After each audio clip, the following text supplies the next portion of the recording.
بسم اللہ الرحمن الرحیم۔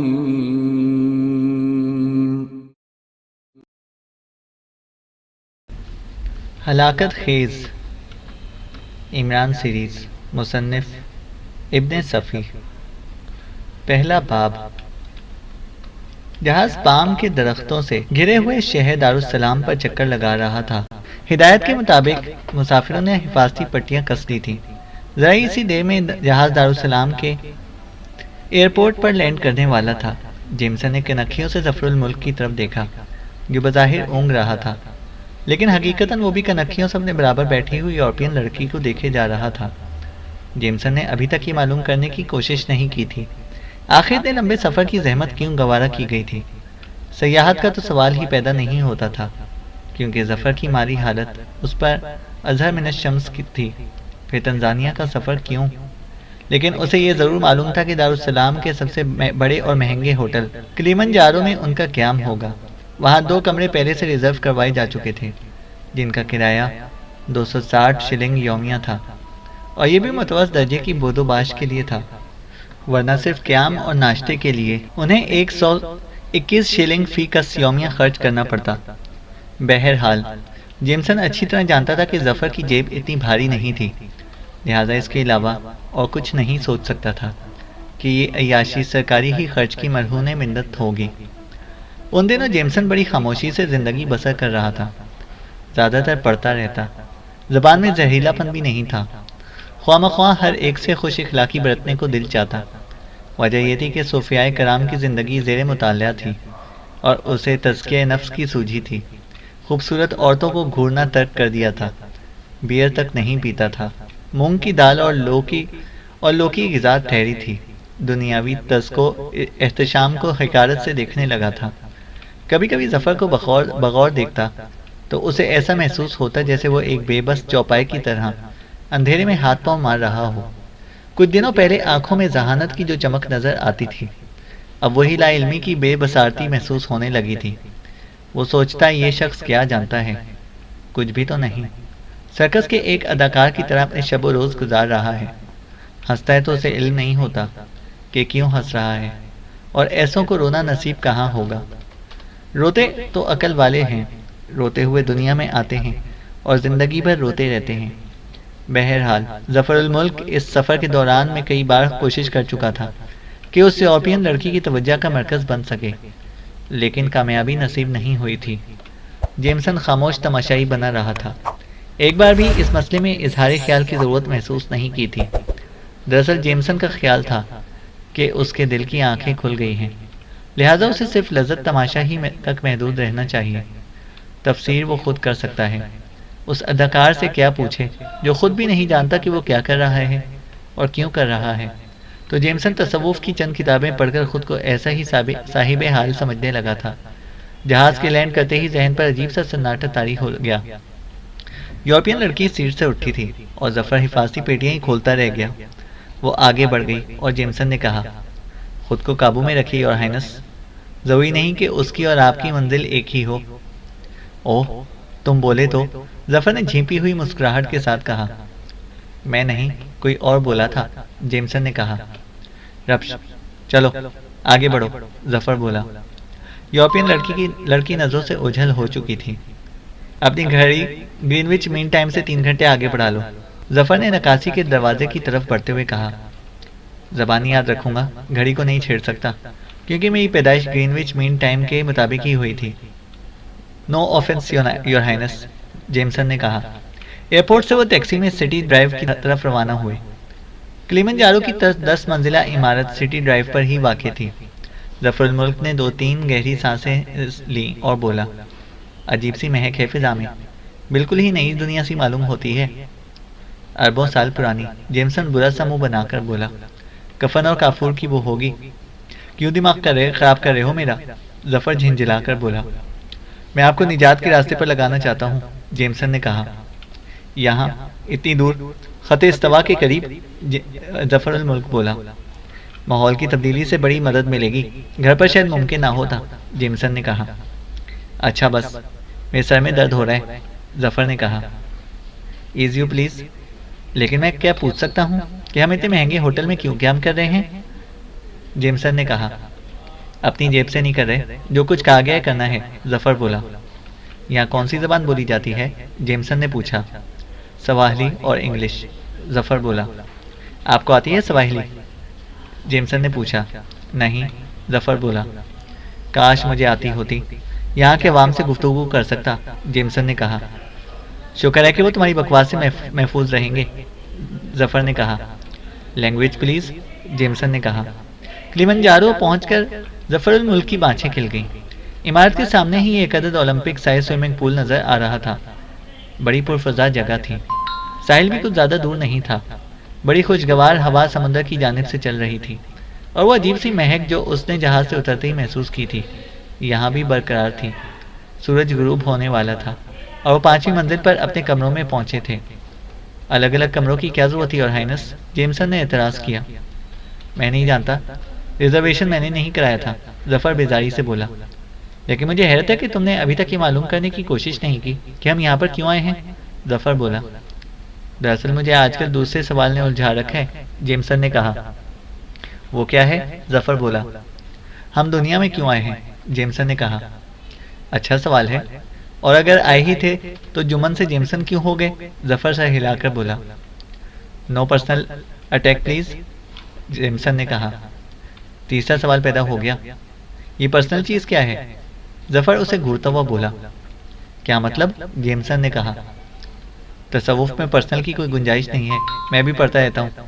اچھا، اب اپنے کمرے میں جاؤ، میں آرام کروں گا، ظفر بولا۔ جیمسن کچھ کہے بغیر دروازے کی طرف بڑھا۔ اس کا کمرہ مزید 2 کمروں کے بعد تھا۔ جھک کر قفل میں چابی لگا ہی رہا تھا کہ قریب سے ایک مترنم سی آواز آئی، میں کوئی مدد کر سکتی ہوں؟ وہ سیدھا کھڑا ہو گیا۔ برابر والے کمرے کے دروازے پر ایک سفید فام عورت کھڑی مسکرا رہی تھی۔ عمر 25 اور 30 سال کے درمیان رہی ہوگی۔ بال سنہرے تھے اور آنکھیں گہری نیلی۔ کیا میں کوئی عجوبہ ہوں؟ اس طرح کیوں دیکھ رہے ہو؟ وہ ہنس کر بولی، اور جیمسن نے اندازہ کر لیا کہ کسی قدر نشے میں بھی ہے۔ یہ بات نہیں محترمہ، جیمسن نے خشک لہجے میں کہا۔ پھر کیا بات ہے؟ عورت نے کہا۔ 15-20 سال بعد عورت نظر آئی ہے، جیمسن بولا۔ یہ کیا بات ہوئی؟ عورت نے کہا۔ خود مجھے بھی معلوم نہیں، ایسے ہی معصوم نظر آتے ہو۔ وہ پھر ہنس پڑی، اور جیمسن نے بھی خواہ مخواہ دانت نکال دیے۔ آؤ کچھ دیر میرے ساتھ بیٹھو، میں اس وقت بہت اداس ہوں، عورت نے کہا۔ کوئی مذائقہ نہیں؟ جیمسن سنگ گیا۔ کنجی دوبارہ جیب میں ڈال دی۔ عورت پیچھے ہٹ کر کھڑی ہو گئی۔ وہ اس کے کمرے میں داخل ہوا۔ سامنے ہی میز پر اسکاچ کی بوتل نظر آئی۔ جیمسن طویل سانس لے کر رہ گیا۔ زبان میں گدگدی سی ہونے لگی تھی، بہت دنوں سے چکھی تک نہیں تھی۔ بیٹھو گے نہیں کیا؟ عورت بولی۔ شکریہ، کہہ کر جیمسن بیٹھ گیا۔ تمہاری داڑھی بہت خوبصورت ہے، کہاں سے آئے ہو؟ لڑکی نے پوچھا۔ ہونا لولو سے، جیمسن نے کہا۔ میرا نام لیسلی کارڈوبا ہے، لڑکی نے کہا۔ اور میں ڈگم بگم ہوں، جیمسن بولا۔ تمہاری داڑھی بہت مناسبت سے رکھتا ہے یہ نام۔ داڑھی کو موضوع سخن بنانا پسند نہیں کرتا، جیمسن نے کہا۔ میری کسی بات کا برا مت منانا، میں بہت دکھی ہوں، عورت بولی۔ تنہائی کی وجہ سے؟ جیمسن نے سوال کیا۔ خدا جانے، کیا تم نہیں پیو گے؟ اپنی مدد آپ کرو، لڑکی بولی۔ خود اپنے ہاتھ سے کبھی نہیں انڈیلی، جیمسن نے کہا۔ تنہا ہو یا کسی پارٹی کے ساتھ؟ لڑکی نے پوچھا۔ نہ تنہا ہوں اور نہ کسی پارٹی کے ساتھ، جیمسن نے کہا۔ میں نہیں سمجھی۔ میرا باس دوسرے کمرے میں مقیم ہے، جیمسن بولا۔ اوہ، یکبیک وہ اور زیادہ مغموم نظر آنے لگی۔ کچھ دیر بعد بولی، میں سمجھی تھی شاید میری ہی طرح تنہا ہو۔ تم کیوں تنہا ہو؟ جیمسن نے پوچھا۔ بس یوں ہی، یہاں سکون کی تلاش میں آئی ہوں، عورت نے کہا۔ نیلے آسمان کے نیچے سکون کہاں؟ مردے تک قبروں میں مضطرب رہتے ہیں، جیمسن نے کہا۔ قبروں کی بات کیوں نکالی؟ وہ اسے گھورتی ہوئی بولی، لہجہ بھی اچھا نہیں تھا۔ برصغیر تذکرہ، گورکن یا تدفین کرنے والی کسی فرم کا نمائندہ نہیں ہوں، جیمسن نے کہا۔ وہ خاموشی سے اسے دیکھتی رہی۔ اگر میری بات سے تکلیف پہنچی ہو تو معافی چاہتا ہوں، جیمسن بولا۔ مجھے کسی بات سے صدمہ نہیں پہنچا، وہ اپنے لیے گلاس تیار کرتی ہوئی بولی۔ میں تو یہاں مرنے کے لیے آئی ہوں۔ کہاں سے آئی ہو؟ جیمسن نے پوچھا۔ نیو یارک سے، لڑکی نے کہا۔ وہاں مرنے میں کیا دشواری تھی؟ جیمسن نے کہا۔ ایک لمبا گھونٹ لے کر اسے گھورتی ہوئی بولی۔ کیا تم میرا مذاق اڑانے کی کوشش کر رہے ہو؟ نہیں، یہ ایک سادہ سا سوال تھا، جیمسن نے کہا۔ زہر پی کر مرنا گھٹیا سی بات ہے، عورت بولی۔ ریوالور کیسا رہے گا؟ جیمسن نے کہا۔ دھماکے سے میری جمالیاتی حص کو ٹھیس پہنچ سکتی ہے، لڑکی بولی۔ نیو یارک میں کوئی 30 یا 40 منزلہ عمارت بھی آزمائی جا سکتی تھی، جیمسن بولا۔ ایکروفوبیا کی مریضہ ہوں۔ سمندر کے بارے میں کیا خیال ہے؟ جیمسن نے کہا۔ اس کے تصور سے بھی گھن آتی ہے، گندی مچھلیاں مجھے کھا جائیں۔ تو پھر یہاں کیا؟ یہ جیمسن جملہ پورا کیے بغیر خاموش ہو گیا۔ یہاں کی موت بے حد شاندار ہوگی، وہ پرجوش لہجے میں بولی۔ تم نے مجھے تشویش میں مبتلا کر دیا ہے، حالانکہ ہم کچھ ہی دیر پہلے ملے ہیں، جیمسن نے کہا۔ تمہیں کیا تشویش ہو سکتی ہے؟ لیسلی حیرت سے بولی۔ یہی کہ یہاں کی موت کس تدبیر سے شاندار ہو سکے گی، جیمسن نے کہا۔ تم نہیں سمجھے، وہ زور سے ہنس پڑی۔ جیمسن نے مایوسانہ انداز میں سر کو منفی جنبش دی۔ سنو، میں ہمیشہ طاقت کی پجارن رہی ہوں، کیا سمجھے؟ وہ مٹھیاں بھینچ کر بولی۔ سمجھ گیا، جیمسن نے کہا۔ کیا سمجھ گئے؟ عورت نے پوچھا۔ شاید ابھی نہیں سمجھا، یوں ہی رواداری میں کہہ گیا تھا، جیمسن نے کہا۔ تم نہیں سمجھ سکو گے، کوئی بھی نہیں سمجھ سکتا۔ اس انوکھے خیال نے صرف میرے ذہن میں جنم لیا ہے، اس لیے میں امریکہ کی عظیم ترین ہستی ہوں، عورت نے کہا۔ اس میں کیا شک ہے؟ جیمسن نے سنجیدگی سے کہا۔ خاموش رہو، تم کچھ بھی نہیں سمجھتے، وہ کسی قدر تیز ہو کر بولی۔ مجھے اس کا بھی اعتراف ہے، جیمسن بولا۔ مت بکواس کرو، یہ بھی ہے اور وہ بھی ہے، عورت بولی۔ بالکل، نہ اس کی حقیقت سے انکار کیا جا سکتا ہے اور نہ اس کی جو میرے تجربے میں آ جائے وہی سچائی ہے، جس کا احاطہ میرا ذہن نہ کر سکے وہی سب سے بڑا جھوٹ، جیمسن سر ہلا کر بولا۔ کیا تم میرا دماغ خراب کرو گے؟ وہ آنکھیں نکال کر بولی۔ نہیں، میں صرف یہ معلوم کرنا چاہتا ہوں کہ مرنے کا وہ شاندار طریقہ کیا ہوگا، جیمسن نے کہا۔ اچھا اچھا، لیسلی نے کہکا لگایا، پھر سنجیدہ ہو کر کچھ سوچتی رہنے کے بعد بولی۔ کیا تمہیں خوفزدہ نظر آ رہی ہوں؟ ہرگز نہیں، تمہارے چہرے پر تو عزم و استقلال کی بارش ہو رہی ہے، جیمسن نے کہا۔ شکریہ، بس یہ معلوم کرنے کے لیے میں تمہیں یہاں پر لائی تھی، اگر جانا چاہو تو جا سکتے ہو، لڑکی نے کہا۔ تمہارا کام تو ہو گیا، لیکن ابھی میرا نہیں ہوا، جیمسن نے کہا۔ کیا کہنا چاہتے ہو؟ وہ بولی۔ شاندار موت کا طریقہ، جیمسن نے کہا۔ اچھا تو سنو، میں کسی گھنے جنگل میں جا گھسوں گی اور کوئی دھاڑتا ہوا شیر مجھے چٹ کر جائے گا۔ شیر طاقت کی علامت ہے اور میں ہوں طاقت کی پجارن، وہ بولی۔ واقعی بہت گریٹ ہو، لیکن شیر کا ہاضمہ چوپٹ ہو جائے گا، الکوہل کے مارے ہوئے گوشت کا تجربہ اسے ہرگز نہ ہوگا، جیمسن نے کہا۔ اب تم دفع ہو جاؤ یہاں سے، اس نے ہاتھ جھٹک کر کہا اور گلاس میں انڈیلنے لگی۔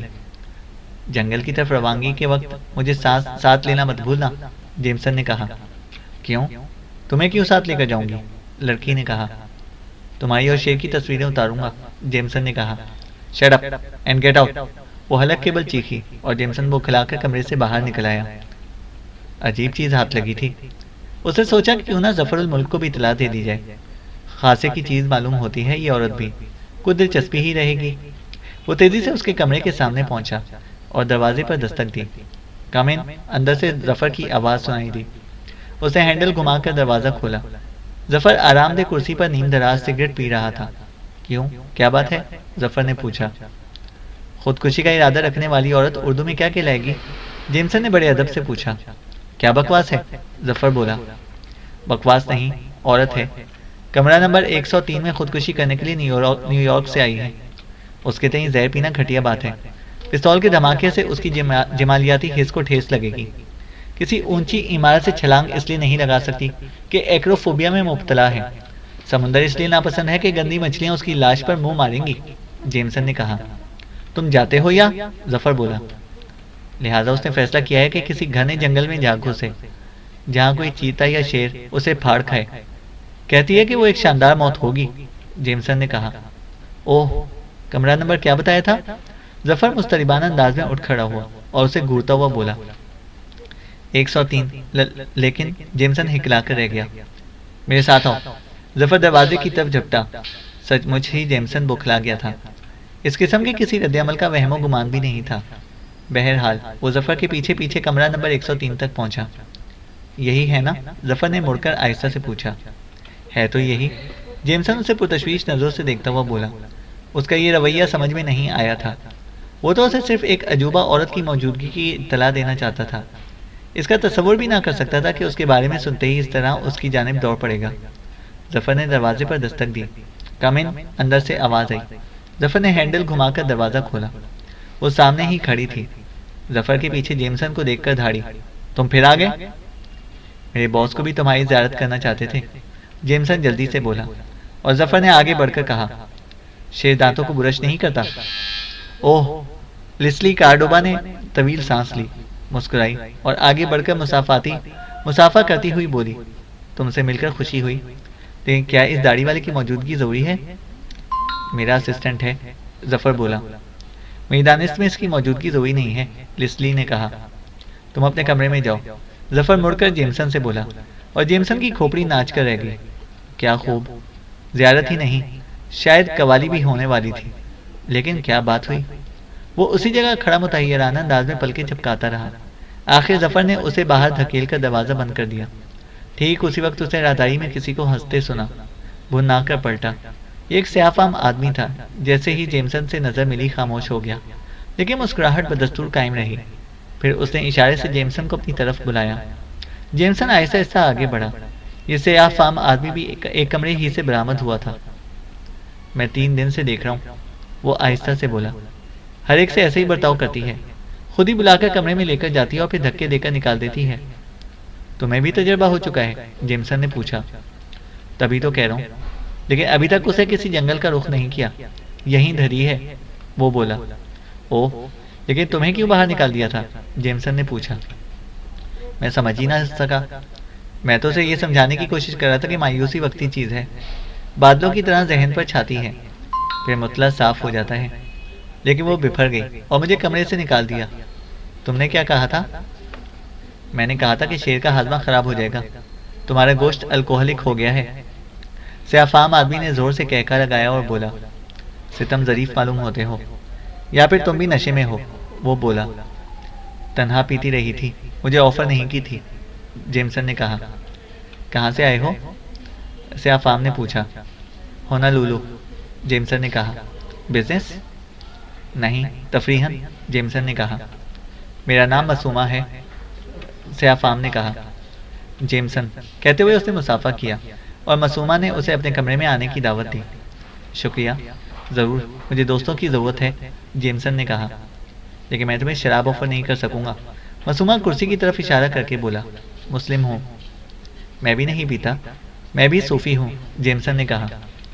تب تو ہم بہت اچھے دوست ثابت ہوں گے. تمہاری داڑھی بہت خوبصورت ہے.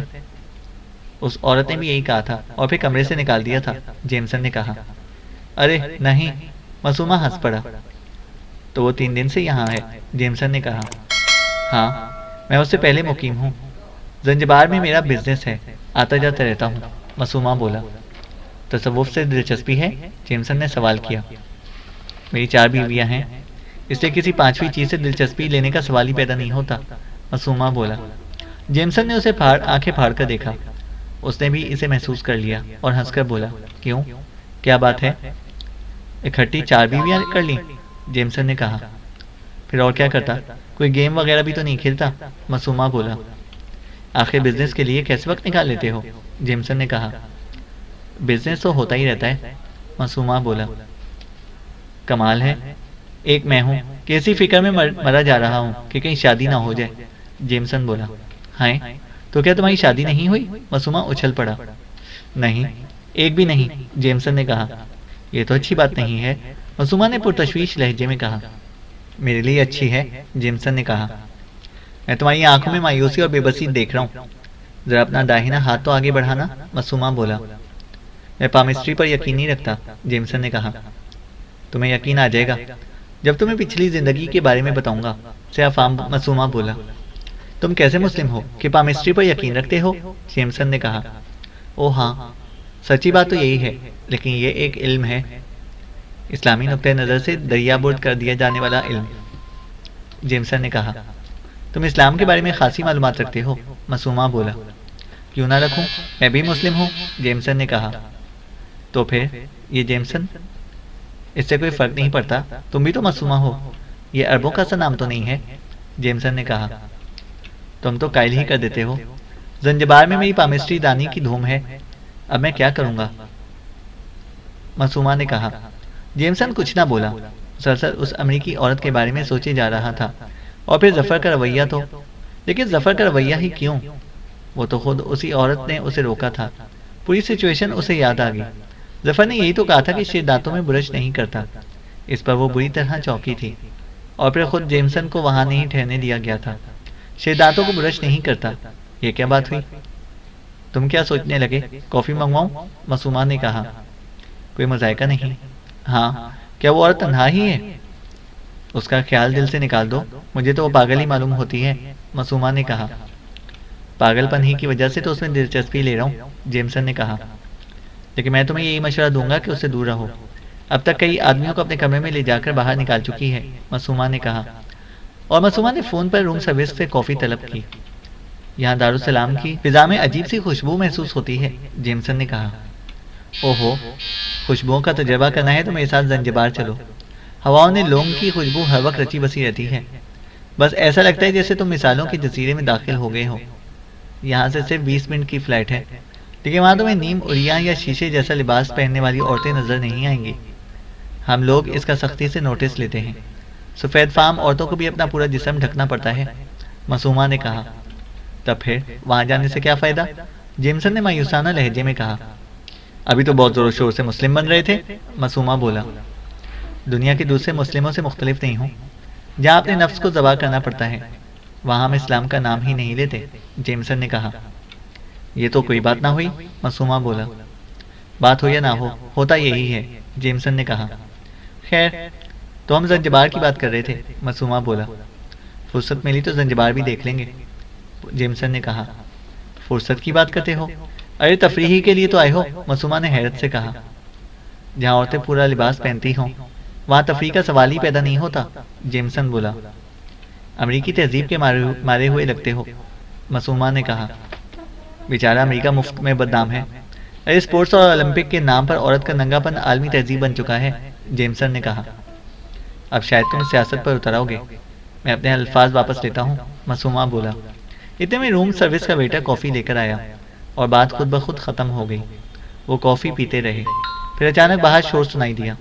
وہ دونوں اپنی پیالیاں میز پر چھوڑ کر اٹھ گئے، راہداری میں آئے۔ یہاں لیسلی اپنے دروازے میں کھڑی سی چیخ رہی تھی، اور ظفر الملک لمبے لمبے قدم اٹھاتا ہوا اپنے کمرے کی طرف جا رہا تھا۔ جیمسن نے ظفر کی جانب سے منہ پھیر لیا۔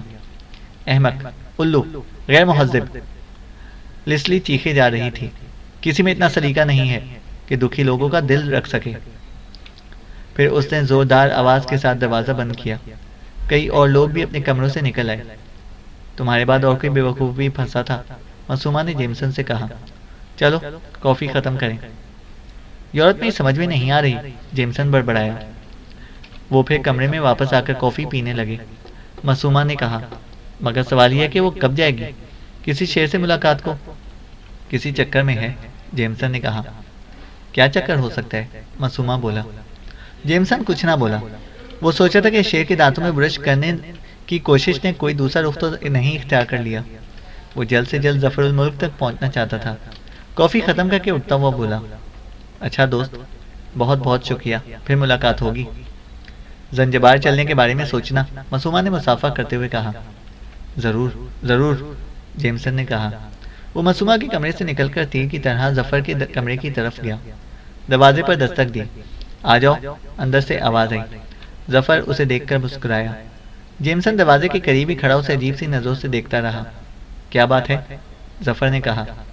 کچھ نہیں اور ہائنس، دیکھ رہا تھا کہ کہیں آپ نے اسے زندہ رہنے پر تو مجبور نہیں کر دیا، جیمسن نے کہا۔ کل صبح ہم دونوں مسانی ولیج جا رہے ہیں، ظفر نے کہا۔ لیکن وہ تو اس طرح چیخ رہی تھی جیسے آپ نے کوئی بدتمیزی کی ہو، جیمسن بولا۔ دکھاوے کی بات تھی، ظفر نے کہا۔ کیا مطلب؟ جیمسن بولا۔ مطلب یہ کہ اپنے عام رویے میں فرق نہیں آنے دینا چاہتی تھی، ظفر نے کہا۔ میں اب بھی نہیں سمجھا جناب والا، جیمسن نے کہا۔ ہم یہاں اسی عورت کے لیے آئے ہیں، ظفر بولا۔ میں نہیں سمجھ سکتا کہ ہم میں سے کون شیر ہے، جیمسن نے کہا۔ بکواس مت کرو، وہ ہمیں ایسی ہی گفتگو سے شناخت کر سکتی تھی، ظفر نے کہا۔ اور سے شناخت کر لیا، جیمسن بولا۔ بالکل کر لیا۔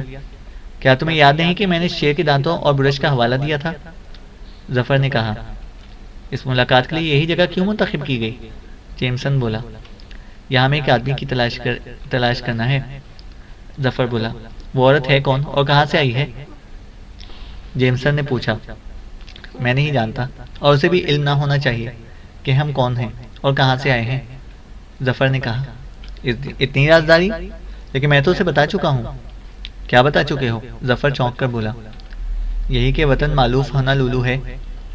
اوہ! ظفر نے طویل سانس لی اور چند لمحے خاموش رہ کر بولا۔ تم یہیں ٹھہرو گے؟ صرف میں اس کے ساتھ جاؤں گا۔ خدا کا شکر ہے، اس نامعقول عورت کے ساتھ ایک منٹ بھی نہیں گزار سکتا۔ ویسے وہ مسانی ولیج ہے کدھر؟ جیمسن نے پوچھا۔ یہاں سے 5-6 میل کے فاصلے پر ہے۔ ماہی گیروں کی بستی ہے اور کچھ قدیم عمارات اور مقابر بھی ہیں وہاں پر، ظفر نے کہا۔ نہ مجھے قدیم عمارات سے دلچسپی ہے اور نہ ہی مقبروں سے۔ لیکن کیا آپ کو پہلے سے علم تھا کہ آپ کو مسانی ولیج جانا ہے؟ نہیں، وہ عورت لے کر جائے گی۔ ہمیں صرف اس عورت سے تعاون کرنے کے لیے بھیجا گیا ہے، ظفر نے کہا۔ اور اسی سے یہ بھی معلوم ہوگا کہ کس آدمی کو تلاش کرنا ہے؟ جیمسن نے پوچھا۔ ہاں، یہی بات ہے، ظفر بولا۔ واپسی کب تک ہوگی؟ جیمسن نے پوچھا۔ کام ہو یا نہ ہو، رات یہیں بسر ہوگی، ظفر بولا۔ اسی کے کمرے میں یا اپنے کمرے میں؟ جیمسن نے کہا۔ فضول بکواس نہیں، بھاگ جاؤ، ظفر بولا۔ اگر میں یہ جانتا کہ مجھے تنہا رہنا پڑ جائے گا تو ہرگز یہاں نہ آتا، جیمسن نے کہا۔ تم اپنی مرضی کے مالک ہو، ظفر الملک نے سخت لہجے میں سوال کیا۔ اچھا، تم زبردستی بھیجے گئے ہیں؟ آخر ہم ہی کیوں، دوسرے بھی تو تھے، جیمسن نے کہا۔ جاؤ، خدا کے لیے میں بڑی تھکن محسوس کر رہا ہوں، ظفر بولا۔ ایک منٹ، کیا یہ ضروری ہے کہ آپ واپس ہی آ جائیں؟ جیمسن ہاتھ اٹھا کر بولا۔ کیا مطلب؟ ظفر نے کہا۔ جس معاملے میں اتنی رازداری برتی گئی ہے وہ کوئی بہت ہی اہم معاملہ ہوگا، اور رازداری اسی وقت برتی جاتی ہے جب دوسرے کی پہنچ کا بھی خدشہ موجود ہو، جیمسن نے کہا۔ تو پھر؟ ظفر بولا۔ عرض ہے کہ ایسی صورتوں میں آپ قطعی نہیں کہہ سکتے کہ رات یہیں بسر ہوگی، جیمسن نے کہا۔ کہنا کیا چاہتے ہو؟ میرے حصے کا بجٹ میرے حوالے کیجیے اور مجھے ہدایت فرمائیے کہ اگر آپ کی واپسی نہ ہو تو مجھے کیا کرنا ہوگا، جیمسن نے کہا۔ میں اتنی دور کی بات سوچنے کے موڈ میں نہیں ہوں، ظفر نے کہا۔ اس کی بھی وجہ ہے، اگر شریک سفر کوئی بوڑھا بدصورت مرد ہوتا تو آپ قیامت تک خبر لے آتے، جیمسن مسکرا کر بولا۔ میں کہتا ہوں کہ چلے جاؤ، ظفر بولا۔ جا رہا ہوں، لیکن یہ بات سنجیدگی سے کہہ رہا ہوں کہ مجھ پر صرف ہونے والی رقم میرے حوالے کر دیجیے، ورنہ پردیس میں کہاں بھیک مانگتا پھروں گا، جیمسن نے کہا۔ اچھی بات ہے، لیکن تم اخراجات کے معاملے میں محتاط رہو گے، ظفر نے کہا۔ نہ میں جواری ہوں اور نہ عادی قسم کا شرابی، کبھی کبھار تفریحاً پی لیا کرتا ہوں۔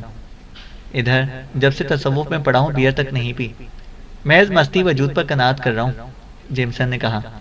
ٹھیک ہے، جاؤ، ظفر بولا۔ اگر اجازت ہو تو آپ سے دور رہ کر نگرانی کرتا رہوں؟ ہرگز نہیں، وہ تمہیں پہچانتی ہے، ظفر نے کہا۔ اوکے یور ہائنس، جیمسن نے کہا اور دروازہ کھول کر راہداری سے نکل آیا۔ معصومہ پر نظر پڑی، وہ کہیں جانے کے لیے اپنے کمرے سے نکلا تھا، اسے دیکھ کر رک گیا۔ تمہارا کمرہ تو شاید ادھر ہے، اس نے کہا۔ ہاں، اس کمرے میں میرا باس ہے، جیمسن بولا۔ باس؟ لیکن تم نے پہلے تو نہیں بتایا تھا، اس نے حیرت سے کہا۔ اس کی بات ہی نہیں نکلی تھی، جیمسن بولا۔ اور میرا خیال ہے کہ وہ آدمی اسی کمرے میں داخل ہوا تھا جسے کچھ دیر پہلے اس عورت نے اپنے کمرے سے نکالا تھا، معصومہ بولا۔ ہاں، وہ میرا باس ہی تھا، بہت رحم دل آدمی ہے، اسے خودکشی سے باز رکھنے کی کوشش اسی نے کی ہے۔ یہ عورت میرے لیے تو درد سر بن گئی ہے، معصومہ بولا۔ کیوں؟ تمہارے لیے کیوں؟ جیمسن نے پوچھا۔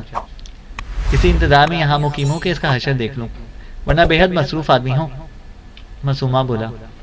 اچھا، تو چلو کہیں بیٹھ کر کوئی تدبیر سوچیں، جیمسن بولا۔ تمہارا باس ہونا لولو میں کیا کرتا ہے؟ ایک شپنگ کمپنی کا پریزیڈنٹ ہے، جیمسن بولا۔ اوہ اچھا، معصومہ بولا۔ اور ایک تجارتی معاہدے کے سلسلے میں یہاں پر آیا ہے، لیکن میں آزاد ہوں، جیمسن نے کہا۔